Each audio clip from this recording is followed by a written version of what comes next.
always love hooking up with Joe Beninati, the legendary voice of the Capitals. And I got to tell you, Joe, like I think I've talked to you about this before. Like when I was living in LA when Gretzky did it, and I was just such a fan of Bob Miller's, and I got to call the Thrashers for a season. It meant the world to me to be able to do it, and I'd never called a game before in my life. But I love hockey so much that I was like, I walked away from a lot of money to do it.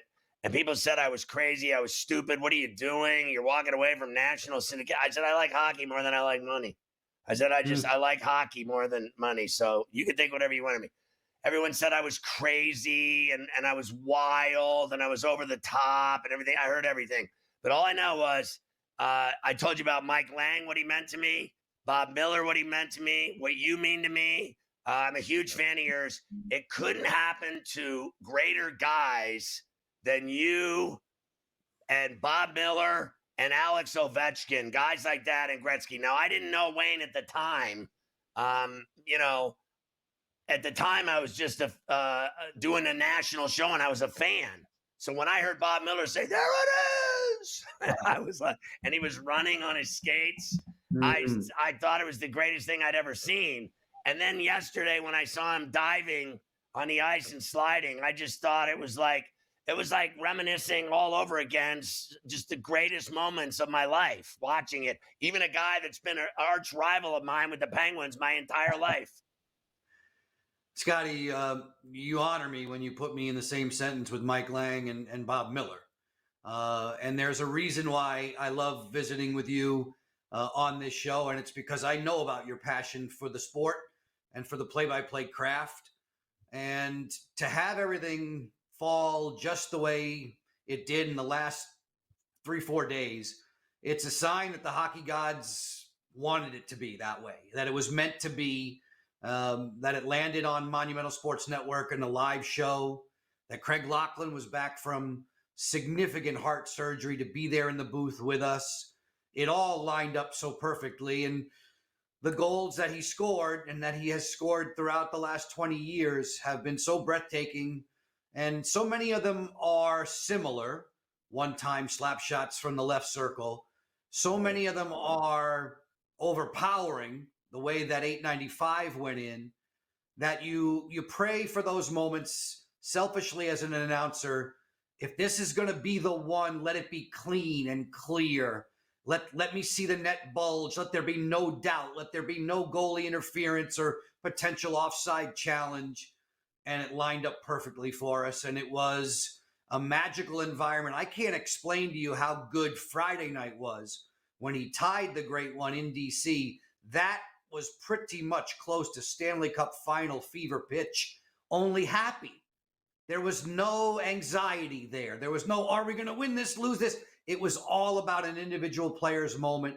He scores in the first 5 minutes of the game, and everybody is buzzing. There were chances for him to get the record that night with a hat trick, which really would have been storybook. But the way it turned out yesterday, droves, and I mean Capitals fans by the thousands inside of the arena at UBS. It was magical, and it's something obviously that's once in a lifetime for me, and could very well last a lifetime. Well, we were doing the show Friday night, and we were predicting that he would have a hattie. I said he's going to have 3 tonight playing that team. And then Carver High said, no, he's going to do it at the horse track on Sunday. He had said that all along. I got to tell you, when he did it, I got choked up. Yeah. What was it like for you? I don't even I respect him so much as an enemy of my team, but I hated the Islanders, but I respected Mike Bossy so much. And I respect this guy so much that I got all flustered. And my daughter was like, "Are you crying?" I was like, "Get out. Yeah. Get out of the room." Like, you have no idea what it means to someone that loves the game as much as you and I do. What did it do to your soul, to your body? Did you get weird or funky, Joe? Oh, it's nerve-wracking and teary-eyed for sure. Teary-eyed for sure on Friday, without a doubt.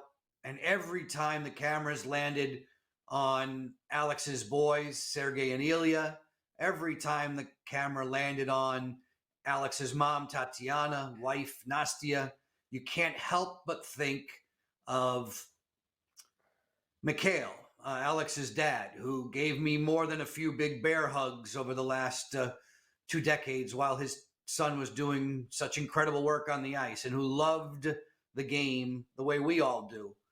Um, this is a crowning achievement. It's an individual achievement. Alex is all about team. I think at the end, it's so humbling, and you want to. There's a 23-minute, 24-minute ceremony, and all the while, I know the competitor in Ovechkin is saying, "Can we please get back to the game?" He appreciated what the Islanders did for him yesterday. Right. I Right. heard Sidney Crosby's comments, a good 90-second to 2-minute rip of comments, the mutual respect that he shared with the Great Eight. And those two kids, those two guys who are soon to be pushing 40 years old, they came in at a rough time in 2005 and 6. They had a lot of responsibilities put on their shoulders, and they've overachieved. They've been world-class ambassadors, Sid and Alex, and they know what each other has gone through, and to see and listen to Sydney react and marvel at what Alex has done, it's truly, it's close to superhuman. 895 goals. It's crazy. So let me ask you twofold, because he's going to keep going, and they have a shot to win the Stanley Cup again. I know you think they're good enough, and I can't even believe the similarities between your boy Laughlin and I. We both Yeah, had open heart surgery. I had both of my lucky valves man. explode off of my heart. I saw him in his cardiac unit, and I know what he's been through. What was it like for you to have him out of the booth going through that as your friend? And I certainly hope you'll send my regards and tell him I know what it's like to be Yeah, in that bed and to I be in mean, that situation. It's very scary. I went through it.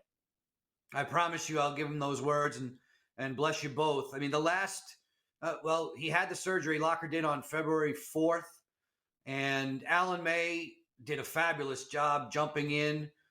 We threw him into the deep end. He did more than just swim. He survived and really thrived in it.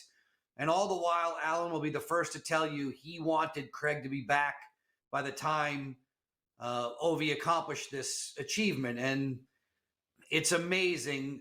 There were so many moments from yesterday that will be burned into these retinas for the rest of my life. But the one that stood out the most was the big bear hug Alex gave Locker after the game outside of the team dressing Right. room. Locker said, "Wait for me, wait for me." Alex waited for him to do it, and then did it when he was back on his watch.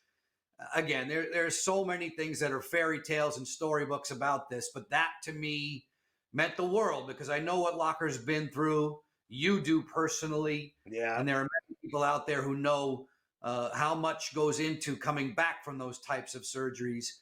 And nowadays, whatever it is that the doctors and the cardiac care teams do, they do it so very, very well. You Yep. wouldn't know.